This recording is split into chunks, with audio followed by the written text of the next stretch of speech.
Stella Stevens and Elvis Presley, a scene from the American musical comedy film Girls, Girls, Girls, 1962.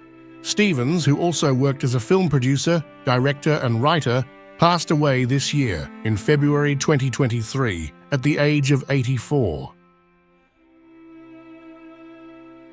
Actress Joan Crawford showcases her multitasking skills by signing fan mail while relaxing in her backyard in 1933, shortly after the release of Today We Live. Wooden Leg, a Northern Cheyenne warrior, was photographed in 1927. He fought against General Custer at the Battle of the Little Big Horn. Swedish Cavalry School recruits, soldiers of 1917 posing with sidearms.